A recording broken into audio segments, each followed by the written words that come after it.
নবীগঞ্জ উপজেলার কালিয়ারভাঙ্গা গ্রামের বিশিষ্ট ফার্মেসি ব্যবসায়ী নেপাল রায়ের পক্ষ থেকে বন্যা কবলিত বেশ কয়েকটি গ্রামের মানুষের মাঝে খাদ্য সামগ্রী বিতরণ করা হয়েছে। আজকে বিকেলে উপজেলার খড়িয়া সরকারি প্রাথমিক বিদ্যালয় প্রাঙ্গণে তিনি 250টি পানিবন্দী পরিবারের মাঝে খাদ্য সামগ্রী বিতরণ করেন। যেসব গ্রামের মধ্যে খাদ্য সামগ্রী বিতরণ করেছেন তার মধ্যে যেমন খড়িয়া, রমজানপুর, পাতারিয়া, লালপুর, চন্ডীপুর, শব্দহাটি সহ বেশ কয়েকটি গ্রামের 250টি পরিবারকে তিনি এই খাদ্য সামগ্রী দিয়েছেন এবং যে খাদ্য সামগ্রী তিনি আজকে বিতরণ করেছেন সেগুলো খুবই উন্নত মানের খাদ্য সামগ্রী। যেমন তিনি যে প্যাকেটটি আসলে এসব পরিবারকে দিয়েছেন সেগুলোতে ছিল চাল, ডাল, তেল, লবণ, মরিচ, আলু সহ যে নিত্য প্রয়োজনীয় যে জিনিসপত্র রয়েছে সেগুলোর সমন্বয়ে তিনি একটি প্যাকেট তৈরি করেছেন এবং সেগুলো আসলে প্রত্যেক পরিবারকে একটি করে দিয়েছেন। যারা এই যে বন্যা পরিস্থিতির কারণে বেশ কিছুদিন ধরে পানিবন্দী অবস্থায় রয়েছেন, এসব পানিবন্দী অবস্থায় থাকা পরিবারগুলো কিন্তু যতদিন ধরে আসলে পানিবন্দী অবস্থায় রয়েছেন তাদের যে ঘরে আসলে সঠিক মতো খাবার হচ্ছিল না এবং জীবিকার যে পথ সেটিও বন্ধ হয়ে গিয়েছিল এবং যারা আসলে আক্রান্ত হয়েছেন বন্যায় তাদের অধিকাংশই একেবারে নিম্ন আয়ের মানুষ। যে কারণে আসলে এই যে নেপাল রায় তিনি তার সহযোগিতার হাত বাড়িয়ে দিয়েছেন এবং 250টি পরিবারকে আজকে তিনি এই উন্নত মানের যে খাদ্য সামগ্রী সেটি বিতরণ করেছেন।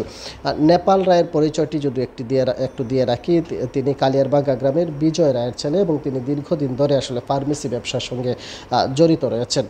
একই সাথে আসলে যখনই এই এলাকার মানুষের দুঃসময় বা দুর্যোগ আসে তখনই কিন্তু নেপাল রায় তার যে সহযোগিতার হাত সেটি তিনি বাড়িয়ে দেন এবং এখানে যারা আজকে এই খাদ্য সামগ্রী নিয়েছেন তারাও যেটি বলছেন যে অতীতে যেমন নেপাল রায় তাদের দুঃসময়ে পাশে ছিলেন, আজকেও তিনি পাশে আছেন এবং এই যে বন্যা কবলিত মানুষজন আসলে সরকারি পর্যায়ে যে সহযোগিতা পেয়েছেন সেটি যখন আসলে অপ্রতুল্য তখন কিন্তু ব্যক্তি পর্যায়ের সহযোগিতাটা এসব মানুষের জন্য খুবই গুরুত্বপূর্ণ ছিল, যেটি আজকে নেপাল রায় তার এই সহযোগিতার মাধ্যমে এসব মানুষের যে উপকার সেটি আসলে বলার ভাষা নেই। যেটি আসলে বন্যা কবলিত এসব মানুষ বলছেন যে তার এই খাদ্য সামগ্রী বিতরণের যে উপকার হয়েছে সেটি আসলে তারা কোনোভাবেই আসলে ভাষায় প্রকাশ করতে পারছেন না। একই সাথে নেপাল রায় আমাদেরকে যেটি জানিয়েছেন যে অতীতে যেমন তিনি এসব অসহায় মানুষের পাশে ছিলেন, বর্তমানেও আছেন এবং ভবিষ্যতেও তিনি এসব অসহায় মানুষের পাশে থাকবেন। যখনই আসলে